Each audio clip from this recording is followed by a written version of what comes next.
basically we got zero impact because users do not know what they want.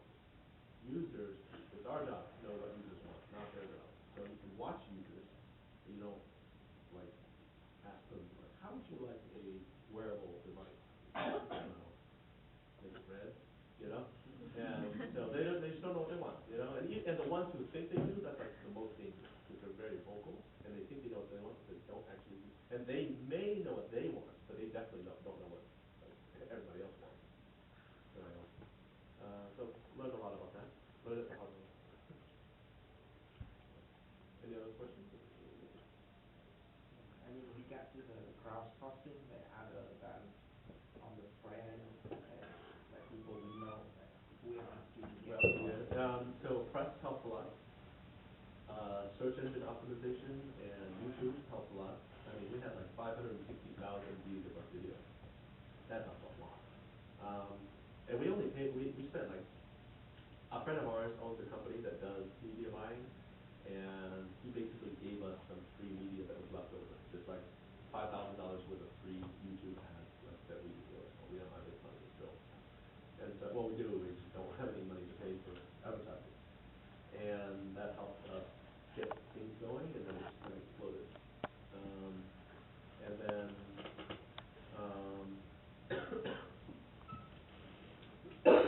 friends and family, definitely not enough.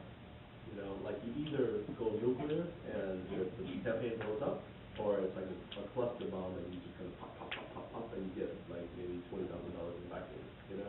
But to get, I mean, we're not even there yet, to be honest, you know. I'd like to get to $1 million or $2 million, $5 million campaign.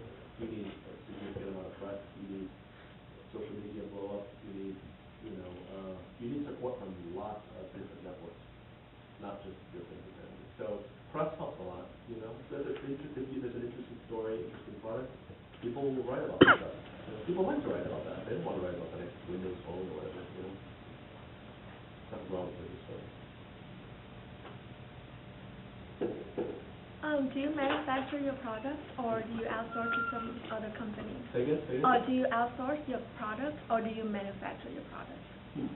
I think the second part of my question is, coming from a technology background, what do you face when you start your own company, like dealing with people and funding the sources and finance, you know? Yeah, sure. So we have a partner that makes it for us. You know, you have to define everything, you have to build the tools, and set up the machines and all that, and then they hire people to make stuff for you. We do that. That's the answer to your first part, just running the question.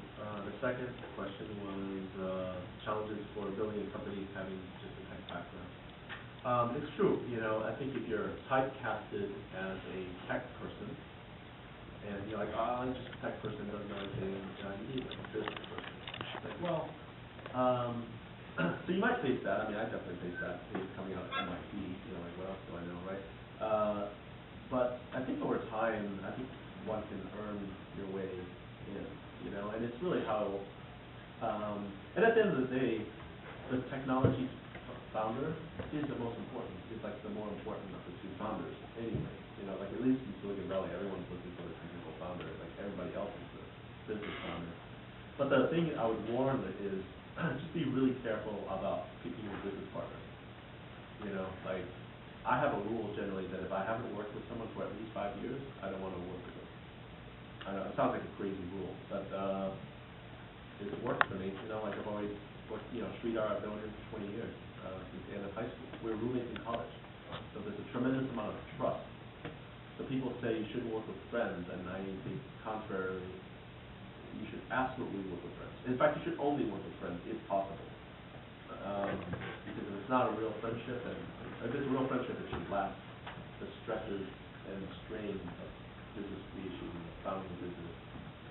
So I started with one of my best friends, Sridhar, and we argue all the time, and we get on each other's nerves. We're opposites in every way, but I think that's why we were a powerful pair. He was good at all the things that I was bad at. Oh yeah, she's white.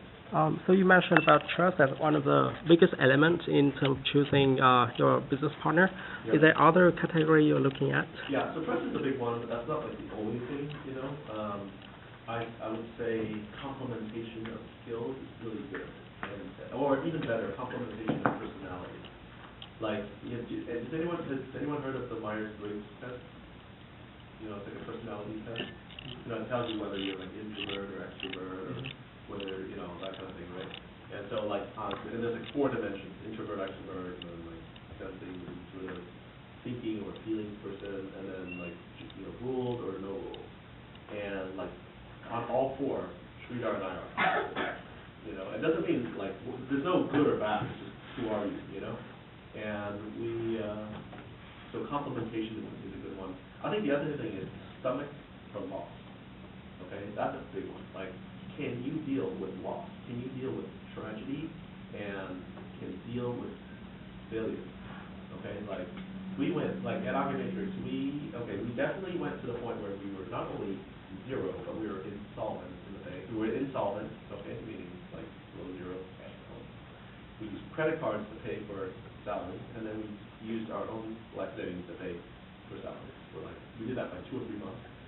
And then we raised money, and then we hit that again, raised more money, and then we almost did that again. Okay, and then, so there's like several months, and we got sued like 6 times by big companies. Big, scary companies, big law firms. You know, and we had to hire our big law firms to take in a lot of money just to defend ourselves. I mean, like, we had key employees leave. Like, oh my God, I can't believe Craig left. He's like our key engineer. Oh no, he's gonna die. We can't do it anymore. Turns out you're fine. You know, or oh my God, JJ just sued us. Oh man, we're toast. It's fine. We actually won. It's awesome. And $700,000 later, we won. Was it a win or I don't know. You know, you go through these together, and you have to be able to like deal with that. Like, can you? Because at some point, a lot of people are like, you know what? I need to start a family. I gotta go. I'm going to Vietnam. I'm gonna start my orphanage. I'm good. You know, like just other things happen to me. So finding a founder that has the stomach for loss, you know, and can laugh through that. That's not easy, man. It's, you know, and Sridhar is that kind of person. Will not, like, someone who won't take no for an answer. That's the other thing. You gotta learn not to take no for an answer. You know, just at some point, okay, fine, you can take it. You know, thank you. You know, and Sridhar's like that as well in his own way. So I don't know. That kind of answer your question? Yeah, thanks. Sharing values is also a big deal. Big deal. So Sridhar and I, one of the big things we share is about how we spend money. We are really, really cheap, you know, and we vowed that no matter what we do over time, we would not change who we are. If we hit financial success, we will not change, you know. If we don't, we won't, like, be pessimistic. We just be who we are. Which we're inventors and we're designers. We like to come up with stuff and work with great people. That's it. That's what we like to do. Solve great problems. Solve problems. And we haven't changed, you know. So we you know, we still fly coach class. We still, you know, we live in a studio. And we live in a room in someone's house, you know. Like, we live very basically. And treat others the same way. And I think that's really important. That you share values, especially financial values. You know, because once you have money, you start, we can, like when we raised Series A, we closed, like, back at October, $3.5 million. Oh, wow. $6 million. We went to Taco Bell to celebrate. And so sharing a value is a big deal. Like, and in fact, hiring employees based on value is probably the most important thing you can do. You know, we used to think, we need IQ, and we need, like, more experience. But yeah, that's good too. You need more people. But people who share your values. Above all, long answer. Yeah. Yes. What's your vision for the company in the next 5 to 10 years? That's my first question. And the second one is that, you know, what are some ways that we can encourage entrepreneurship and risk-taking culture in Vietnam? Okay, sure. So we at Misfit Wearables, we're focused on a very specific problem, and that is, so we have it is basically to solve, I think, a pretty tough problem in possibly an entirely new field of computation. So in 1980s, we had desktop computers, remember? And then Was anyone here born in the 80s? No, okay, so I was born in the 70s, right? So, now, in the 90s, we had network computers. That was the big innovation. And then the 2000s, mobile computing. And now, it's, post-PC era, cloud computing, Dropbox, and iPad, right? And so what is 2015 to 2030? I actually think wearable computing is like maybe one of those big things. And wearable computing, to be really a big deal, has to be wearable. If it makes you look like a dork, it is not wearable. Okay? So it has to make you look good. You have to feel good, or it has to be invisible. And so we were working on wearability of computers and sensors. That's what we're working on.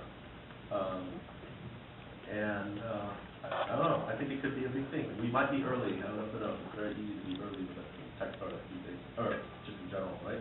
And being early is just as bad as being late. But as long as you're there, it's better late than never, right?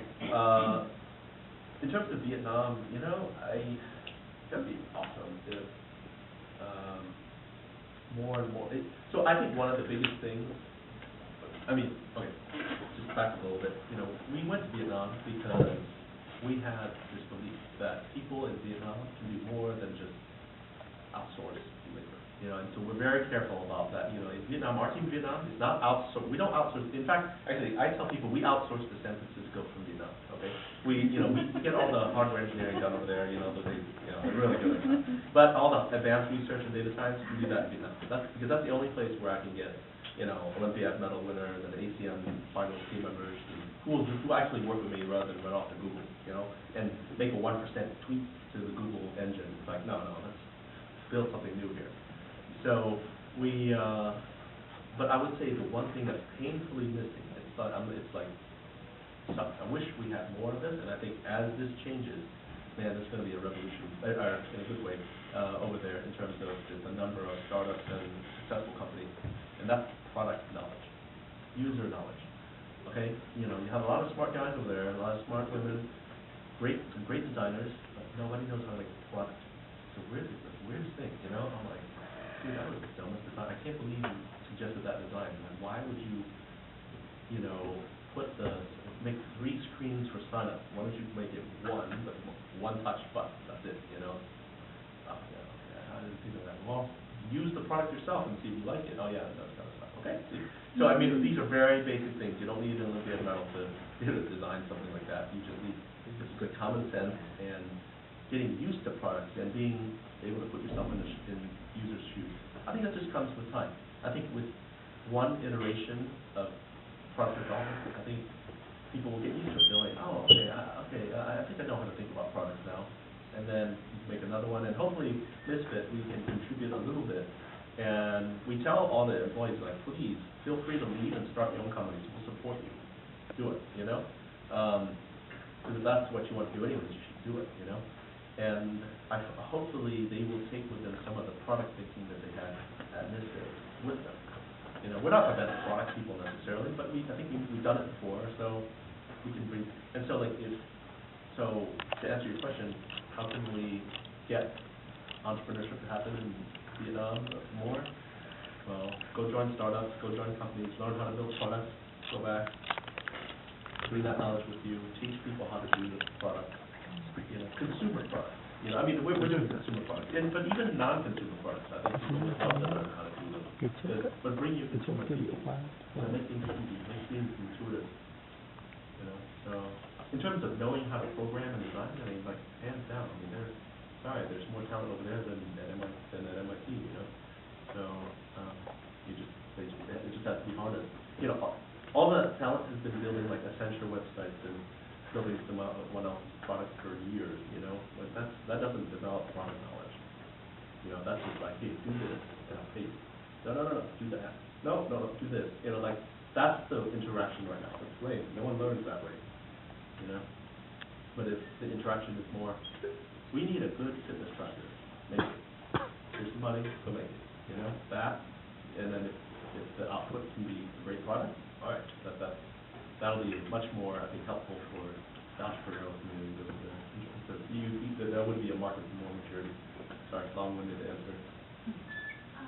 So in your answer to the previous question, you mentioned a lot about never get no from an answer and selling a lot. So it sounds like it's never give up no matter what happens. So when, like, or what does it take, or when clients know that, okay, it's time to Yeah, so it's not really never give up. I think it's actually kind of bad advice. Has anyone here read The Lean Startup? It's a great book. Okay, so if you haven't read The Lean Startup, just, write it down. It's called Lean Startup by Eric Ries. Last name is Ries, R-I-E-S, okay? It is a phenomenal book, okay? And that book basically talks about why never give up is bad advice. He talks about it in terms of pivot. That means changing what you do. You know, like, okay, we're making glucose meters more accurate. Okay, that was a bad idea. We need to make strips because that's what makes money. Okay, so we'll make strips. That was a bad idea because making strips is really hard. Let's buy that strips and make them better, right? Better. I know we branded ourselves. That's a bad idea. Let's just let other people brand it. Okay, that's a better idea. You know, like each of those would be considered a pivot. Okay. And in Eric Ries' philosophy, the life of a startup, which could be a life of a person, is measured not in terms of what the burn rate is, like, oh, we have 18 months of burn rate left. Bad idea, but in terms of how many pivots you have left, like and how many pivots you have left depends on how you pivot with how much resources you have. Okay, does that make sense? Kind of. So, like, for example, if we have $1 million in the bank, but we can try this, and it doesn't work, try that, doesn't work, try that, but we can do it all with $1 million, and we can do 3 pivots, then that's just as valuable as if you had $10 million, but you were bureaucratic and you couldn't change, you got stuck and stuff, and you could only do 3 pivots. So in Eric Ries' philosophy, both startups have the same life. They have 3 pivots. And so, to answer your question, not taking no for an answer is different from never giving up. Not taking no for an answer is about digging deeper. It's about saying, well, why did somebody go here? Like, tell me why you don't. Well, I don't want to give you that price because because our cost is too high. Well, okay. What if we buy more? Can you give me a cheap thing or whatever? Yeah, maybe. And then, well, why is that? Well, actually, if I sell more, then I'll get a bigger bonus. Oh, so it's really the bonus, not your cost structure. Okay, so let's talk about your bonus. And then it's about digging deeper and learning more. But in terms of knowing when to pivot, read Lean Startup, and it'll kind of give you a really good explanation. And it basically says you should absolutely pivot. You should absolutely do it. But not until certain conditions are met. The short answer is based on user learning. With enough user learning, you're learning from what users respond to, then pivot. And if the users are basically saying, well, we don't want this product, we want that product, okay, then I'm change. But that's not giving up. Depends on who you have. Anyone else? Yep. And you have gone through a few startups, so do you think that now you are better to know like where you should stop? Yeah, that's a good question. I don't know if we're any better. I think now I would say we're probably more open to feedback. Like I feel like as a team we're more secure. Like, okay, this stuff, or we'll listen. Because we know now that if you don't, it's so. So I think if there's anything I learned in this life, you have to be open to feedback. You have to be able to be absolutely. I mean, it's painful to hear critical feedback, but at the end of the day, the only thing that matters is if the customer is happy. That's the only thing that matters. Right? So, at Misfit, our philosophy is one of our core philosophies is what we call servant leadership. What that means is it's talking about the inversion of the power. It's not like the CEO is the head and then the team leads and then the engineers and customers. No, it's the other way around. Customers are at the center of our organization. We learn from them. They sustain us. They give us feedback, all that good stuff. And then the engineers and the scientists and the designers service the team leads service those guys. And then I serve the team lead. board service company. That's why on our website you see, we have like builders, whatever. We have different categories of people, like builders, designers, scientists, or thinkers, organizers, and then we have helpers. And that's actually four. So we call them helpers. So yeah, I think it's just helped us be more open to stuff. Any other questions? Yep. How did you find investors in Indonesia? Investors, kind of a long story for my first company, but investors have always been people from my previous company. Investors were from people from my previous company, and also talking to a number of people. I don't know, it's weird. Finding investment was never really that hard. I think the thing is, we didn't really go looking for money until we had like some idea that we felt really comfortable with. Sridhar and I were like, okay, we thought about this and we know what we're talking about. So we didn't, like the typical, we talked to 100 investors and we got one, and that's all that matters is you get one, not that you talk to 100. Well, I actually don't believe in that. If you talk to 100 investors and they all are saying no, you should probably change your business. I mean, there's probably something wrong.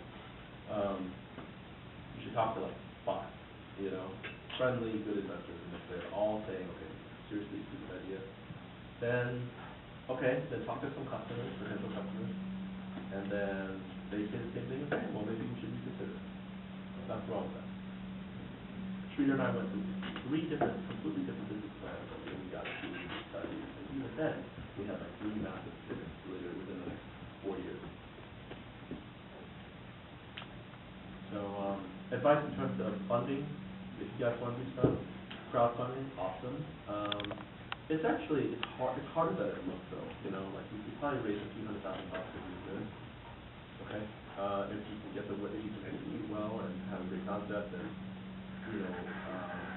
energize your social network, you'll be able to raise a few $100,000 no problem. But that's about how much you can also raise from like angel investors. There's a whole ecosystem in Silicon Valley, this ecosystem here in Cambridge that supports that kind of thing. There's a bunch of accelerators now, so I feel like people in the future now, especially with accelerators. They will totally. I mean, if you get into a Techstars or a Y Combinator or Rockwell or I don't know what else is going on now, but then you have a pretty decent chance of. And plus, if you're MIT, you should be fine. So if I were working for your company, just I'm thinking about fixing your company. So which company is your family? You see, let's see here. What are some other good companies? Do you have any good ones? Not any other good ones. Depends what you want in life. Seriously. Yeah, if you want to make games and perpetuate a social ecosystem, then go work for Zane. Or whatever that's called. What's it called? Just not name the name, they take my point of view. No, there are actually a lot of pretty cool companies. Because in this case, I'm thinking about the cluster, right? Because this is like you're thinking about to start for your company. There's not only some radio app, but in some time open with the system and the good stuff, good people there. So Vina Game has a great team there. There's another company called MobiV, which does mobile payments, like payments, kind of like the probably like the Square Vietnam. Also a great team there. A lot of great engineers there. Glass Egg is probably my all-time favorite company in Vietnam, but they're more designers, so there's a big industrial design firms. So those are probably 3 very noticeable companies that doing really well. Very different though. Very different, yeah. So depends. The reason why I said depends is that from your background is already different. So if anyone joins Misfit Vietnam on the operation side, the non-technical side, I'll talk about different stories from engineer side. So now I just focus on engineer side. So in terms of engineers, if you go to Misfit, you are a different person than who would go to say TMA or SPT those guys do more outsourcing work. You will have a giant company. It is hierarchical. You know that how many years you rise to whatever level. The kind of work that you do is predictable because usually people only outsource certain things. So you are a different kind of engineers. Those engineers who enjoy to be there will definitely not enjoy being Misfit. Because at Misfit, people won't tell you what to do. You have to create. You are not going to do according to the order that customers ask you to do. You have to think of what you want to do. Yeah, we hire thinkers, not like just doers. Like, you gotta. Yeah.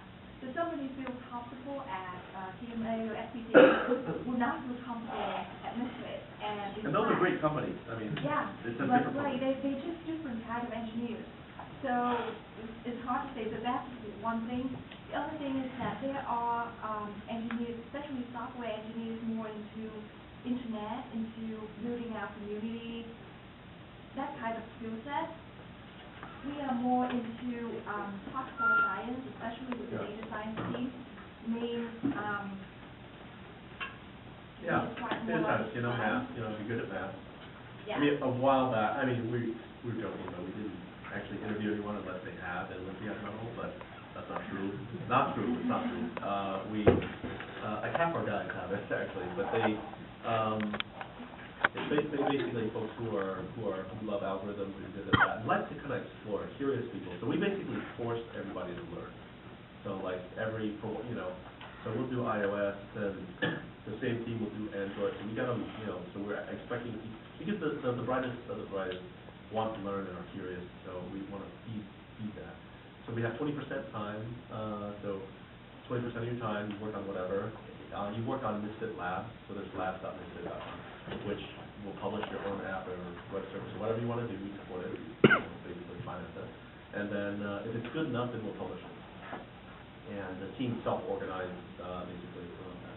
But the rest of the time, you're working on core products, and usually there's a clear product vision and direction, and we're building towards that. But the details, people fill in themselves.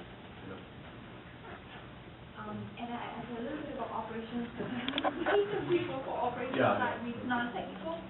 So if you are comfortable with being, say, at a bank, just name one of the banks, Citibank or HSBC, you won't be comfortable with Misfit. Reason is, at Misfit, the person with an operation role has to run the business. So they have to be able to do anything that the company needs. For example, if now we want to set up a health insurance system for people out in the U.S., the team in Vietnam will have to be able to call up different health insurance carriers, checking with them what is the policy, giving me a list of pros and cons and tell me, okay, this is the insurance plan you should go for to support the team in the U.S. So who will teach that person to do that? Nobody can teach the person to do that. That person will just have to come up with initiative. How among a billion of insurance carriers, how can you pick out the one that is the best for the company, and multiple tasks like that. One task will never be similar to the next task that I'm asking for. So the person that would fit at Misfit has to be the person kind of like has to be very entrepreneurial. In the end of the day, coming out of Misfit, I believe that person, different from technical side, I really want to keep that person with me forever. Because but inevitably, once you finish, the idea is people will learn a lot, and they'll be ready to do their own startup, coming out of that, really we can do anything, because when problems come, you just have to be able to solve. You can fail, you may not be able to solve, but you have to figure out how to get around it, or at least you have to know who to ask, and then just move on, Whereas for other companies, especially foreign companies or the big companies, day in, day out, for probably the first 2 years of your career, maybe you just do one task over and over again. Well, I can't afford to have one person to do one task over and over again. So I would love somebody who is eager to learn, work hard, and willing to make a mistake and willing to explore. That would be the best person. If you know anybody like that, let me know. Curious, so when you interview people, how do you know that that person is that? We actually have a performance interview that we deliver via YouTube. Yeah. So, the last round of Operation Associates, we got 150 applications. I went through each of them and screened down to around 20, 25. I gave them a test. And the test told me everything about a person. And it's not a hard test. It's not. It's a test about like just attention to detail, patience, you know, thinking a little bit out of the box, all that stuff. It's not like a, it's not like a coding test, like, So the answer is. here's blue box, how many times like none of that, no crazy, no stupid, not for the operation. I give you a task, and you do it, and I look at the way you do it, then I know who you are. It's not the way that consulting company is giving. No, way simpler. No. Because you're not, it's much. You have to be analytical, you have to be implementer, you have to be able to do it rather than just analyze. And also be able to think out of the box. Because you're a startup, you have to, you're starting startup. Everybody's a starting startup, No matter how funny you are, you have to think of yourself as a starting startup.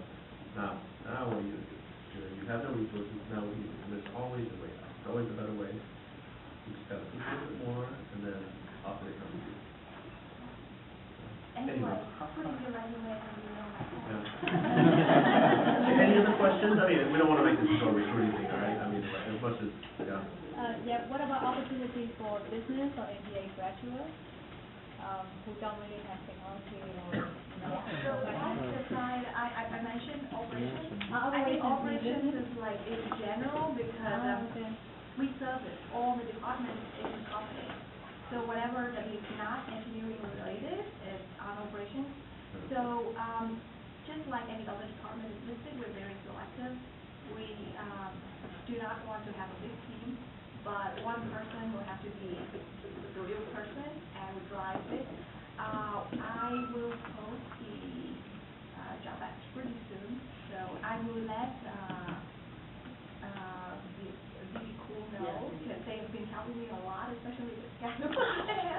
So whenever there's a need, I will let Ty know, and I will Thanks.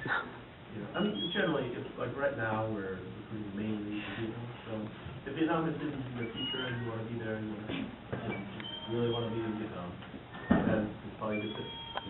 There's probably something there. Good location, it's good food, interesting people. And we do a lot of exchange, actually. The team comes over to the U.S. once, twice a year, and then the U.S. team goes, there are people who live there half the time. Our software architect lives there 50% of the time. He's not being used, by the way. So after that cross talk that you told people, another question is, do you have a range of products in mind of 200 that you have? Yeah. So we have a suite of wearable products that we're working on. All of them are highly wearable, as we call it. Highly wearable either because they're small and invisible, or they're beautiful and you want to wear them. And they're functional. So they're not like jewelry. We don't just say jewelry. And so we have a series of products. We'll have another product that we'll introduce fall of next year, fall of 2015. But the idea is we want to be the pioneers in wearable technology. It's like it's a new field almost. I mean, it's been around for 15 years, but so it's been around, but it hasn't really been popular. Actually, fairly recently, it's still kind of dominant. What was your first question? Yeah, I mean, what is the plan after the The plan, yeah. So the crowdsourcing basically is to help us establish whether people will pay for this product or not. And I think we've established that to some extent. It's still being used kind of to learn the pricing model, see what people will tolerate, what people will pay for, and what people won't pay for. And then we'll ship the product in March to everybody. We're gearing up production right now as we speak, and doing testing and all that stuff. and then we'll introduce the next product in the fall. Maybe we'll do crowdfunding for that too. So maybe go back to our discussion about my question about where would people from your company come together, because you are establishing an R&D center in Vietnam. Not really. More C than R. So something like We're making products. We're not because if we for such kind of work, I would not expect somebody I employ for 100% will remain in your company. Right. And maybe if you got a 50% after 5 years, it would be very successful. Yeah. But it means that in and out a lot. I think a lot of the guys, after they leave our company, they'll probably start their own. Yeah, so we should have because you see for those people, right, they're still thinking about surrounding like to work for. So that when we observe a cluster of the similar stuff. I think they'll go do their own startups. They'll build their own apps and maybe even hardware. I don't. No one really there really knows much about hardware, so I don't think they'll do that. But software, for sure. I mean, now that they've done several software products, consumer products, okay, I get it. I can do that. That's good. And then they'll go do their own startups. We would love to do that. Yep. So the thing is, about why you chose Japanese food. Uh-huh.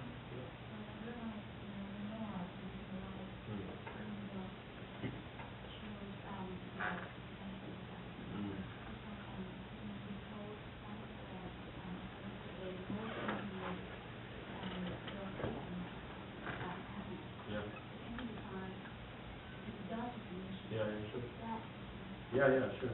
So we picked diabetes for several reasons. One is it leveraged our common technical, or kind of our common strength. You know, I can do math and some programming kind of, and algorithms, and Sridhar could do electrochemistry and sensors. So it kind of leveraged our technical background in some non-trivial ways. You know, I mean, yeah, we could have both built websites, but that would not have leveraged our background. The second thing is we just saw it as a rising market. Like, even if we fail, it's going to be good, you know? So, like, and we saw that it was a rising tide for a long time. Like, diabetes is not, it's only going to be bigger, even 10 years from now. So, we figured, and it's also meaningful, because you're helping people. I actually had a grandmother who died from diabetes, so I'm familiar with it. So that was kind of the answer to your first question. Customer happiness, man, that's a tough one. Let's break it down to a smaller focus.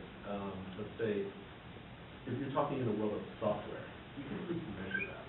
You can measure it by your engagement level. Like, how often are they using all the different features? How often are they? How many times a day are they using your product? Is it spreading? And so you can always ask people if they're happy. I'm not sure how useful that is, but I think if you watch people use your product, that's much more effective. Because people might say, yeah, I like your product, but that's just because it looks nice. So how do you get past that? You get past it by watching people use it. Are they like smiling when they use it, or are they telling their friends about it when you're not around? All of those things contribute. I think those are indicators of user happiness. Yep.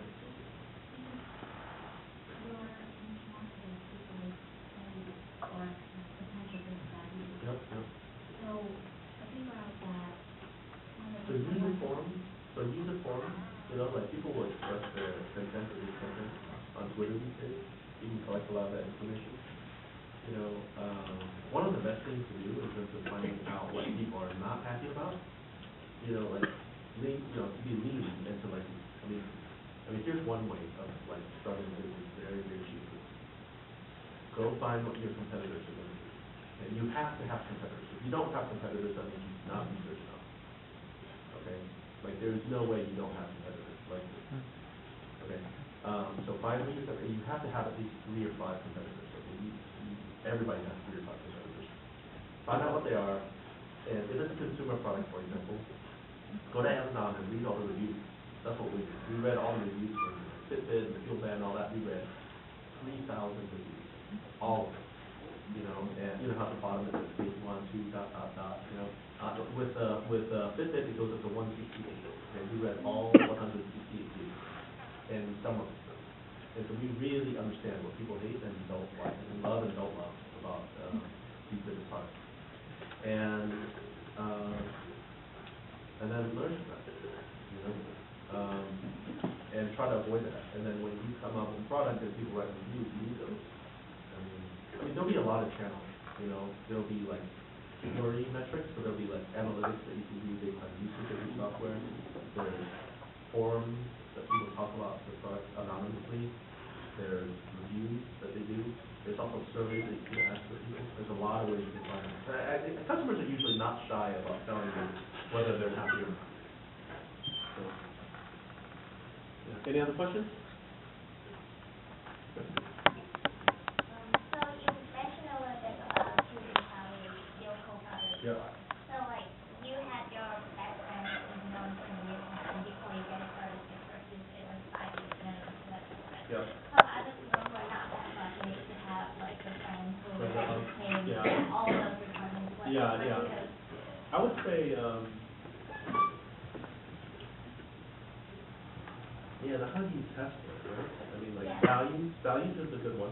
Values is a good one. Like, you can generally, like, like, financial values is a good one. You know, are you careful with money, both of you?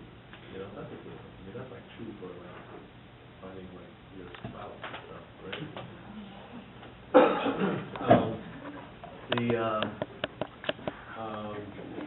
There's sharing of values in terms of ethical standards.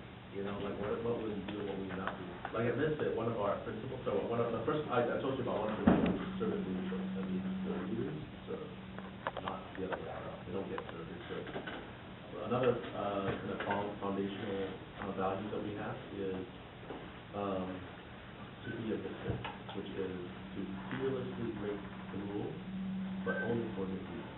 Not break the law, but break the rules. So, you know, those are values that we enjoy in people as folks who do that. And so I don't know how you test our values. You have to think about that yourself. You know, think about what are those things that you value in yourself, like things that, like, these are my values, you know, and be honest with yourself about that, you know. I would also say dependability is a big one. It's a really big one. It's hard to, I mean, like, are they on time and stuff? Do they do what they say they're going to do? Because you've got to depend on somebody. You know, you can depend on someone. I mean, you definitely spend more time with the founder, you would be co-founder, than on yourself, for sure. For sure. Like, there's no doubt about it. Like, that's good, you know? You definitely, so given that you're going to spend that much time, you should be that careful. Yeah, the complementation of skills is also big, you know? And if you're a business person, find strong technical.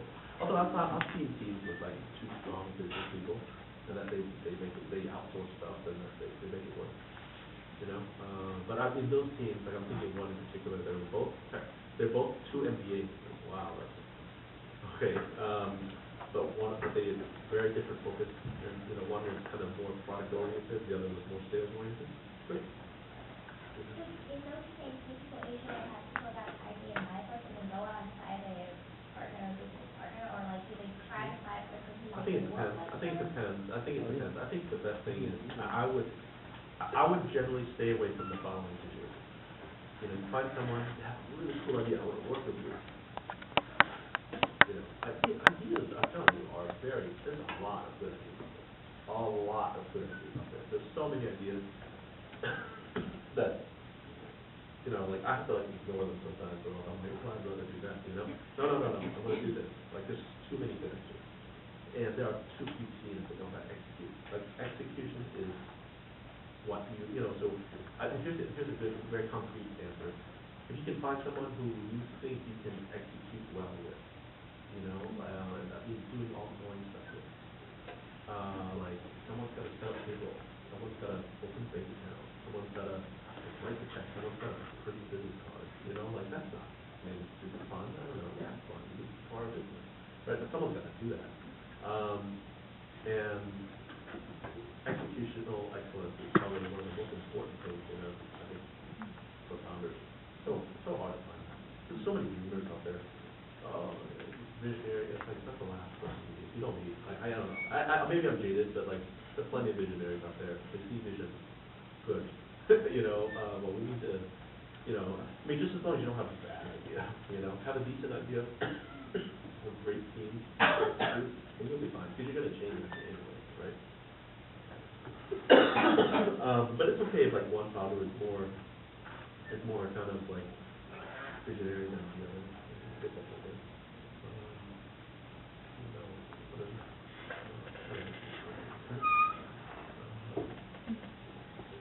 So meaning avoid the situation. So the thing that I would recommend is avoid, oh, that's such a cool idea, I want to work with you. Rather than, whoa, you're such a cool person, I want to work with you, now let's figure out what we're going to do. That is, I would definitely go for that. Like if you know someone, like your classmate, like this guy, he's so smart, he's going to come up with some cool stuff. Let's go work with him. But yeah, go work with him or her, and be the reliable co-founder, and you'll figure something out.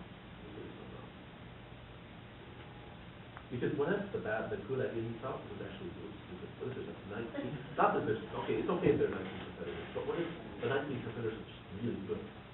What you should be scared of is how good the quality of the team of your competitors.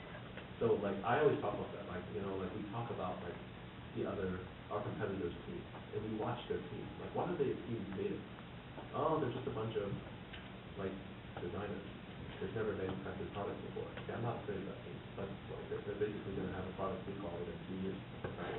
That team, oh man, they are really good engineers, but they're going to make like nasty stuff. Okay, not worried about them. This team, killer marketers. They're going to like steal our thunder. Okay, that team, worried about it. And so we think of competitors in terms of team quality, not product quality. So you have like two founders in the company, yep. And let's say you have a disagreement in each other. Yep. How do you resolve it? We argue to death, and we agree to disagree. I mean, also that, yeah. So I'm fortunate in the sense that John and Sridhar are very supportive, and they're not full time. So I'm the only full time founder. John, and Sridhar is running our matrix. So we, it's a little simpler in my case. But in general, if you have a team of greater than one, having to disagree, I think and it will happen, right? I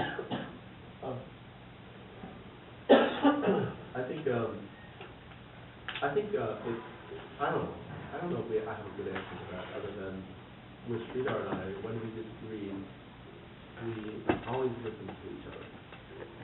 We're always willing to listen to it. All right, why do you think that's a good idea? Why do you think we should do that? And if we can't defend ourselves like clearly, then we're open. We can allow ourselves to be open to change. And also the other thing is having a commitment to understanding why the other person is deciding what they're deciding, and not just allowing logic to prevail.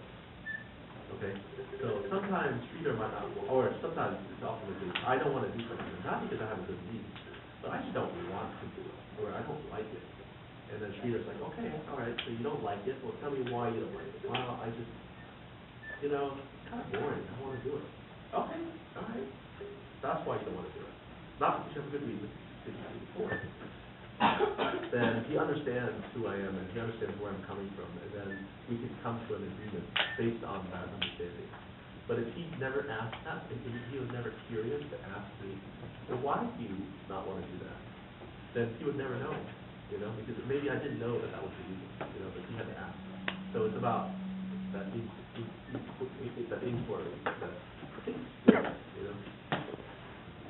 giving feedback is really good. So if you have a co-founder or a business partner, you have to have regular feedback. So a process that Sridhar and I did that we've done for 20 years. I mean, a long time, 15 years, because we didn't do it in college, was we would do pool reviews, which means we sit down once every 2 weeks, and then tell each other one piece of feedback that we have for the other, and the other person cannot respond. We have to just take it. And the only time we can respond is 2 weeks later. So that forces us to listen to the other person's feedback. Does that make sense? And because it's like, well, you're not analytical. What? What do you mean I'm not analytical? I did it on Excel, I did the pivot table, the meetings, and so that's not a good interaction. Bad feedback. So bad feedback. You're not analytical. And here's the reason. That spreadsheet you did last week just didn't make it. It didn't cover all corners. For example, this point. And then you have to say, okay, thank you.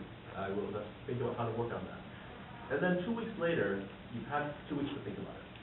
And you're like, that comment you made, you can either say, you're right, I thought about it too, I should have been more careful. Off the feedback, let's move on. Or you can say, I thought about that comment, and I don't think it was fair, because I did cover this case. I did miss this, okay, I got it, but I did cover these cases, so you have to give me more credit than you did. Okay, fine. But then, and then you can tell me, you know what, I talk too much. Blah, blah, blah. And then I have to say, okay, well, how do I work on that? And so actually at Misfit, we really believe in feedback. So every employee gets a feedback session, and it's bi-directional. It's always bi-directional. So you give me feedback, I give you feedback. You talk too much, you're not careful. Every employee, every person in the company gets feedback at least once every 2 weeks. Every person. And in this group, we have a very strict process for doing that. And that way, no one's ever surprised at how well they're doing. You know exactly how well you're doing. You know exactly what your partner or your manager or your direct report, how they feel about you. So you can never have the excuse at this that no one ever told me that I was being lazy. No, you'll never do that. You'll hear it constantly for 2 weeks, and then after a while, you're like, okay, I'll improve or I'll leave. So feedback, I think I do agree that it's very important. One thing though is too much feedback can actually bite into the operational time. So you ever find yourself in those type of situation, and what do you do? It hasn't really been an issue. It's like Wallace, for example, will have feedback from 10 people, his leads and some of the key engineers.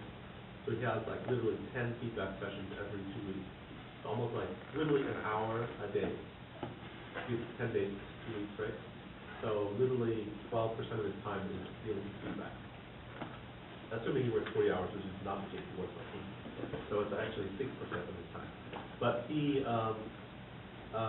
but it's so valuable, it's so important because it makes people more productive and happy with it. People, the happiness levels and all that. That's worth it. The gains you get from doing that. I mean, it doesn't even have to be an hour. It's usually 30 minutes and it's every 2 weeks. So 30 minutes every 2 weeks is totally worth it. And if you're an engineer and the only feedback you get is once every 2 weeks, it is not worth it. 30 minutes every 2 weeks.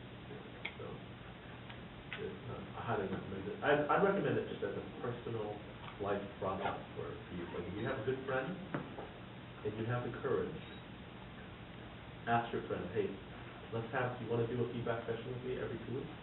And you do, and I'll tell you stuff and you tell me, Sridhar and I used to do this. Okay, I'll give you, so I would tell, so he constantly thinks I talk to him. And I think he smells. That was one of our things. So he didn't use deodorant for a long time. I swear to God. I have permission to tell the story. So I say, I'm going to use deodorant. That's what I will do. And I will watch what I say. And and the mechanism was whenever he did this, shut up. So he wouldn't insult me in public, And when I say, hey Sridhar, I think you need to do you want to get changed? Before we go, that's my signal to say, put on the deodorant. So it doesn't embarrass him in public, And so it works. So now he felt better, I talked slightly less. And then we just learned a lot of other stuff from each other. We've grown. I'll tell you, feedback, it works. It is a powerful, I found that most people have never gotten really good feedback. Most people, boggles my mind. Like honest feedback, really honest feedback. Like, you know what? You always look bored in lecture. It makes you look like you're a person who doesn't care. Oh, really? I think that like that? Yeah, you do. Okay, well, how can I improve? And how to not take that personally. So one of the things we need to make it a better step is actually to always start the feedback with one positive thing. Like to say, you know what, you did an awesome job here, but be very specific about it. So feedback always has to be very specific.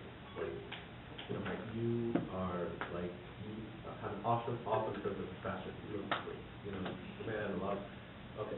Anyway, I wanted to tell you about that spreadsheet. You know,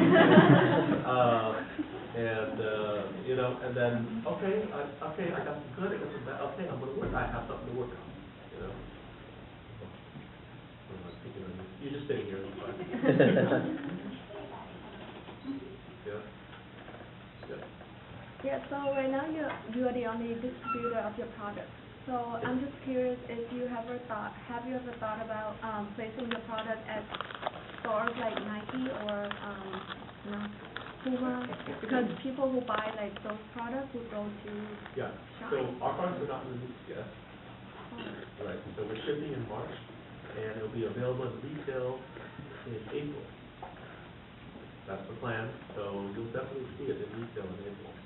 Oh, what retail store? Like. Well, wait and see. Okay. They're well known. They're well known places. So, By the way, like I know this is late, you guys. If you guys want to take off, like don't like we're just chatting. So if you do not feel like so leave, just leave. So my question is, what will you do to make people remember your product? I mean, it's an excellent technical product, but it's healthcare product. And people love story. Do you plan to add any story into the product? Oh, I love that. That's a great comment. Like stories? Yeah. That's the way that the future Because will be. personally, I love using a product with a story. What story did you hear? Like Starbucks or something, you use a product. And Like you can say a wear story Nike, about your grandmother, right? With diabetes or something. or you wear Air Jordan Yeah. because you might be able to justify them if you wear them. Right? So, or you wear a nice piece of lingerie because you think you might look a little bit closer to that one. Yeah, stories are the future of marketing. I totally agree.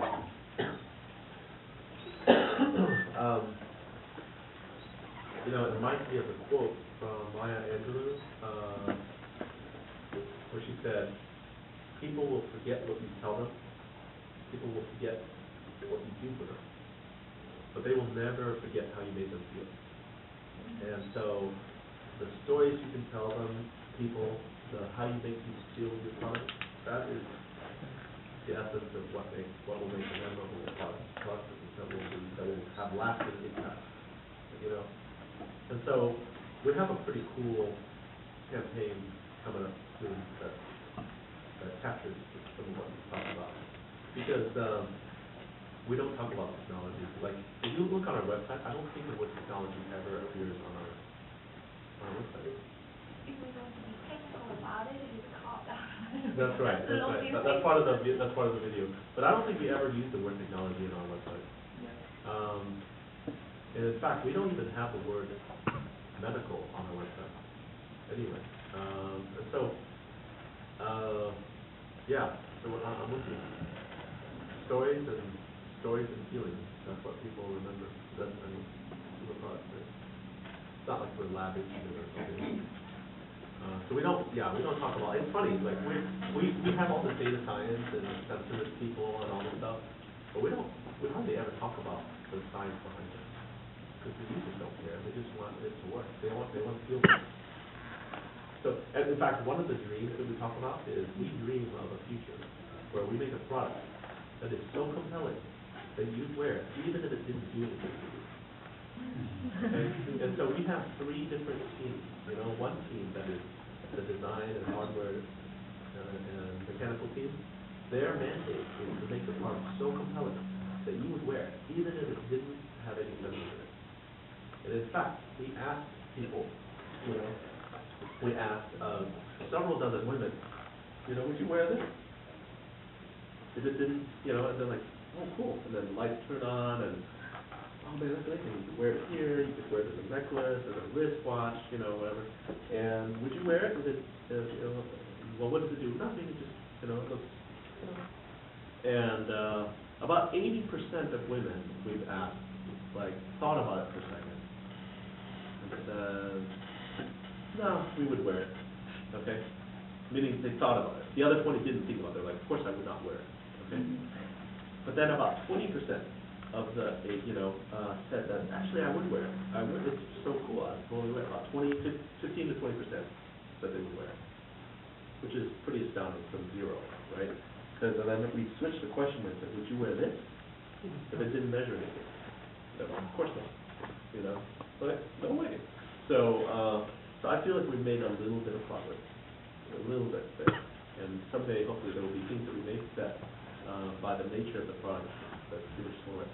Now, the science team, they like hate it when I ask that, you know, because they're like, dude, it doesn't work, and fire all of us, you know? But you know, their job is to have a functionality so compelling that you would wear it even if it was ugly. Even if it looked like this, you would wear it. Okay? And that's their job. And then the commercial team, our job is even if it was ugly and didn't work, people would still buy it. Okay? That's our job. And so if each team can accomplish that, it would, you know, then we have a chance to succeed. How do we get in touch with you if we're interested in internship opportunities? Oh, just email Sonny at Misfit Wearables, or do you get anyone here use Twitter or? No, you know. You can tweet to me, Sonny, you know, but, yeah, Sonny at MisfitWearables.com, or just email. For people at MisfitWearables.com, then there will be a dedicated HR person channel you to the right department. Okay. And then Yeah, if you forward it to me, I'll just forward it to them anyway. Yeah, so if you want to go back to Vietnam, especially if you want to just go for the summer, next summer, come and we would take care of you. We'll take care of you like royalty. We'll fly over there, find a place for you to live if you don't already have a place to live. You know, if you want to live with family, fine.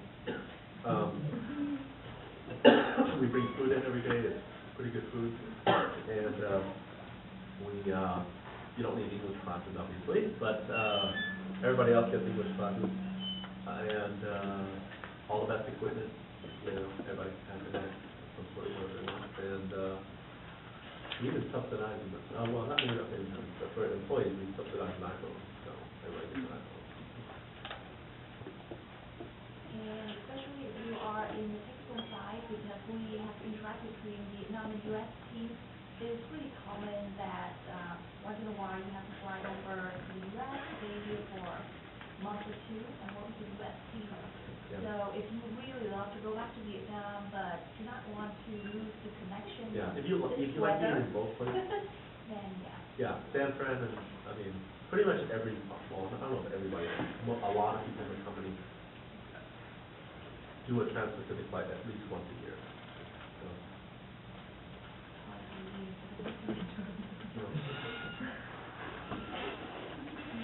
keep going here.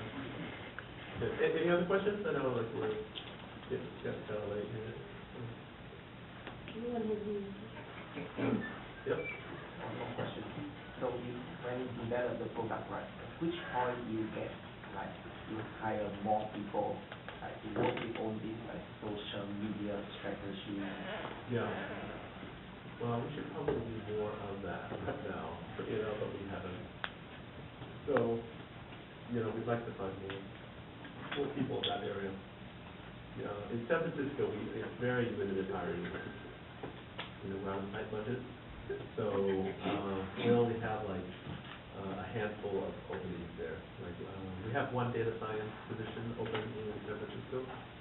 So if you know, you're world class, you know, like a PhD or a master's, I guess is okay. But you definitely know about machine learning and or statistical learning theory, that kind of stuff. If you're into that and you're good at it, we'd love to talk to you. That's my role. What else do we have there? Yeah, there's an operation. I don't know if it's appropriate for this. It's more low level. there's a marketing associate role that we're looking to fill as well. So someone who is helping me with marketing, basically. And with regards to the sponsorship, because like many of us are like, you consider international It will be, no problem. We've already done one, we'll probably do a few more next year. Yeah. Do you like normally like restrict it to technical roles or? Yeah, we usually would only do it for technical folks, generally speaking.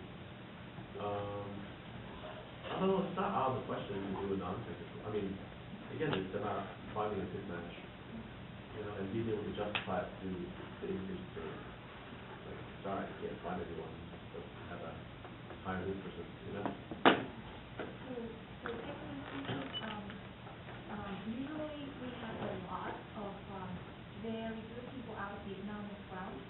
So it's the role, usually non-technical role, and we can find still good people out of Vietnam, and we can't justify we have an H-1B for not a non-technical person out of San Francisco.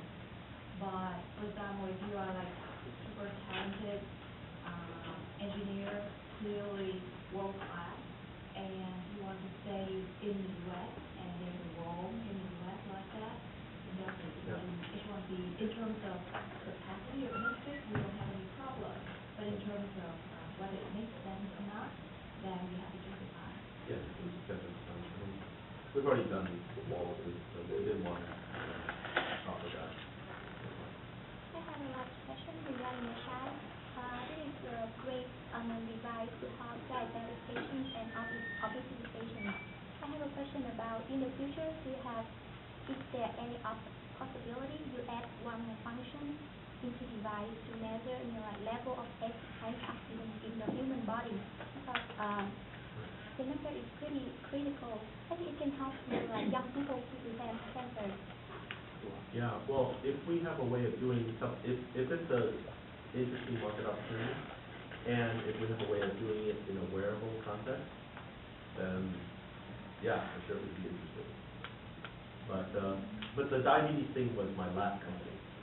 That's not, you know, my current company, we're not doing any blood tests. I think it'd be hard to determine the level of antioxidants without blood tests.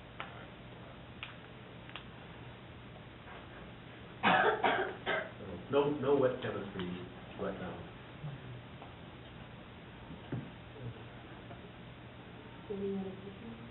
Just kind of curious, like how many graduate students there is? Okay, so most of these graduate students are like PhD students? How about MBAs or business people? Wait, you guys are all MIT, right? How many MITs? Okay, and the rest is not MIT. So. Cool. Undergraduate? What was the undergraduate? Okay. You graduated. Close. That's nice. Cool. All right. Good. Thank you so much. Yeah, anytime.